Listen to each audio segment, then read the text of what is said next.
I just like to say a few things here as I'm driving along on Independence Day. Independence Day.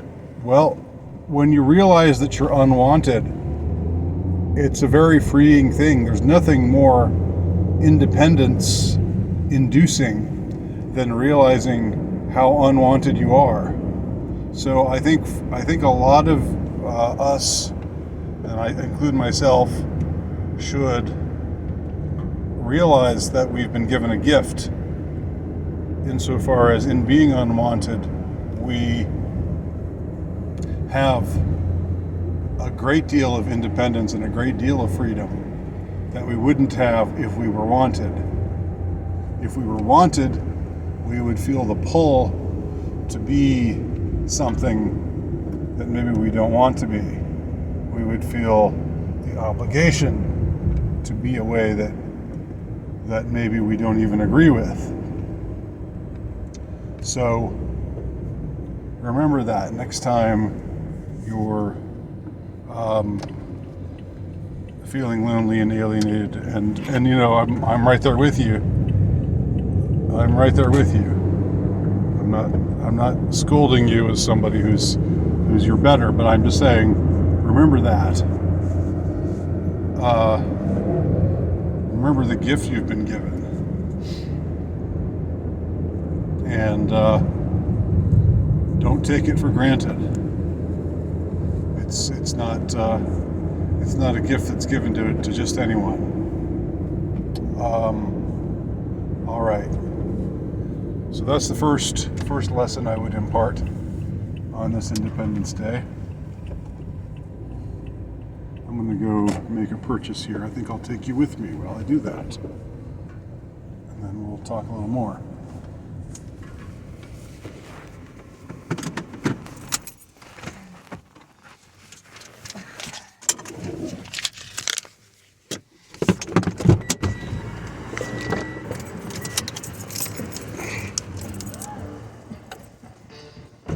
This is very cinema verite right now.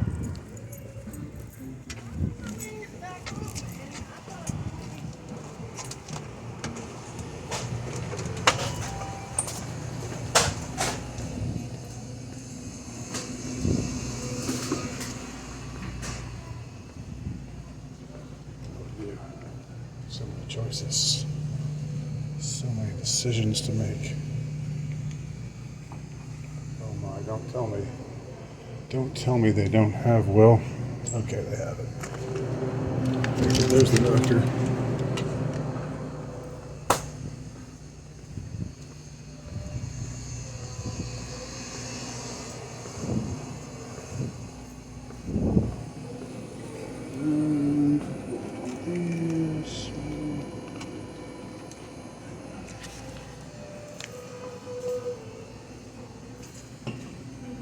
Good. Nope.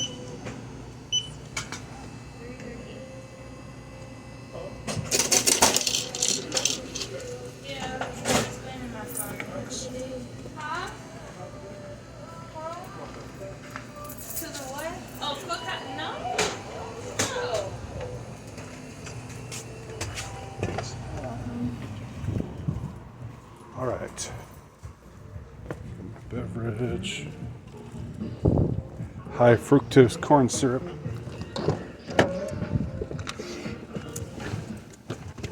I've heard people say that they wish they would go back to the cane sugar that they had. I think they still have it supposedly in Mexican Coke, presumably in Mexican Dr. Pepper too.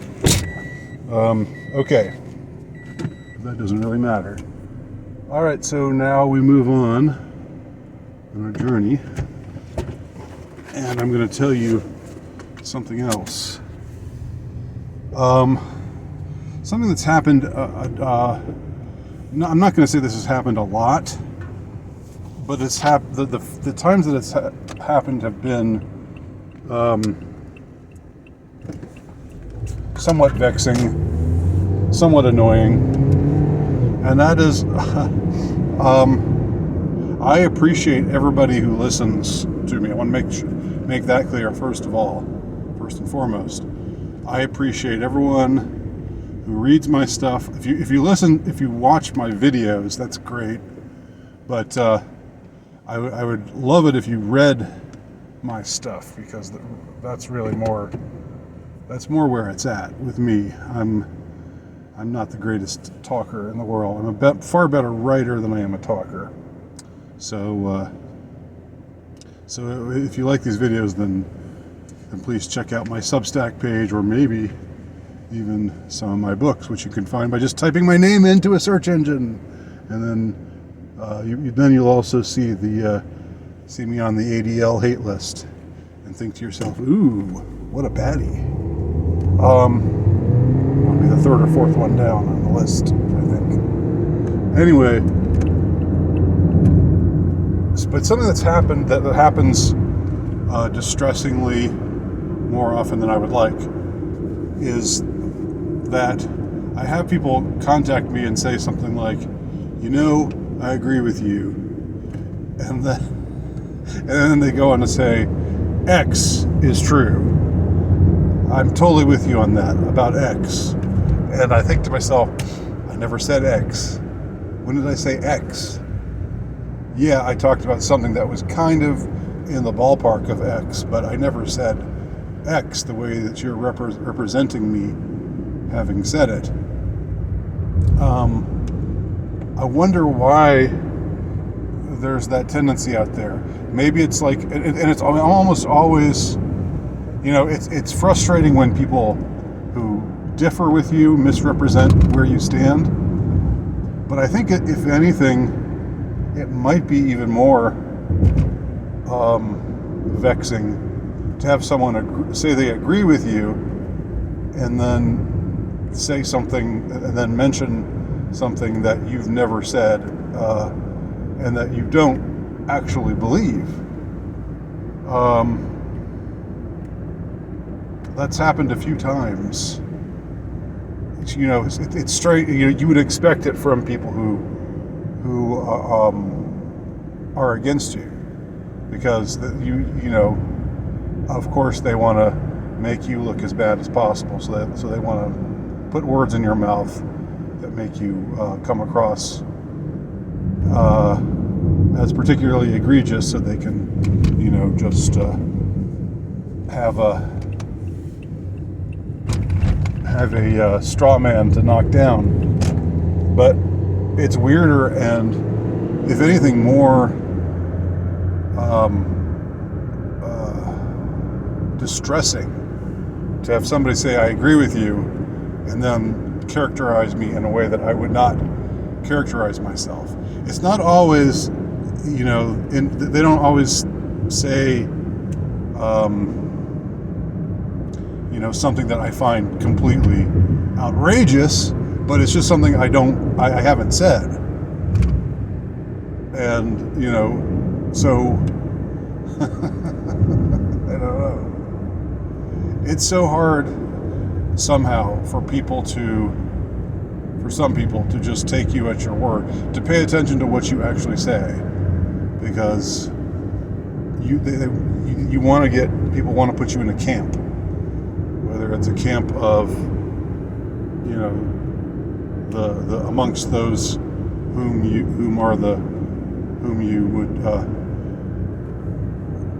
you would stack in the basket of deplorables, or whether it's the camp that are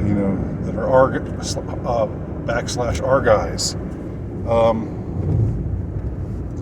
So I don't know. That's just one of those things. Let's see. Do I have any other nuggets of wisdom? That's not really a wise thing, though. That's more of a complaint. So I have one hopefully wise statement and one complaint for this Independence Day.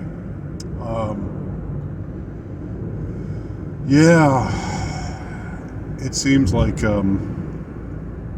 there's less and less to feel like independent, like proud about, as far as this country stands for X, Y, and Z.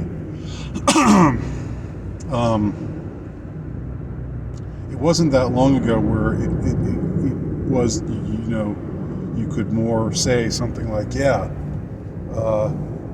this is a good country, or the ideas the founding fathers had were good, even if I know there are some people who say they're just a bunch of demonic Freemasons, but when you take an idea like freedom of speech, I mean, I happen to think that's a pretty good idea.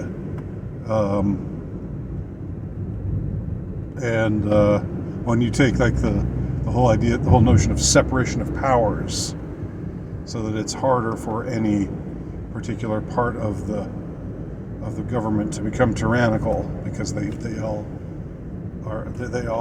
gain by checking the other. They don't, that was a wise way to set things up to prevent despotism. But unfortunately, I think despotism somehow won the day. In some ways, it's not absolutely bad. I think loving your country shouldn't be about saying your country is the best country in the world, or saying our country's better than your country, or anything like that. Really, because you love your country? You should love your country because it's your homeland. You love your homeland because, well, that comes out of the notion of a nation, right? I don't know if the United States really even qualifies as a nation, but let's just grant that the United States would qualify as a nation without paying attention to all of the thorny notions that raises. You don't, okay, you love a nation for the same reason that you love your home, that you love your family, that you love your brothers and sisters. I mean, your actual brothers and sisters, not like, hey, brother, not like the kind of people who address you as brother when you're not related. But I'm saying, you love your actual brothers and actual sisters because they're part of your family. Does your family have to be the greatest family ever? Do you have to, if you're proud of your family, if you take, if you love your family, if you're going to stand up for your family and protect your family against harm, is that going to be about, well, this family is the greatest family in the world? Don't you wish your family was like my family? Your family is just crap compared to my family. I mean, and it becomes this sort of, who's got the greatest family out there. That's why it's, strange to me, people racial advocates who say, our race has this or that, and that makes it better than other races. I mean, if you love your own people, it shouldn't be about, yeah, we've got the highest IQ, or we're really good in this way or that way. It's, they're your people for all of their vices and virtues, for all of their shortcomings and all of the things that are good about them. Just like you love your mother and father for, unless they like molested you or something like that. And even then, maybe you still love them, but in a very complicated sort of way. I don't know.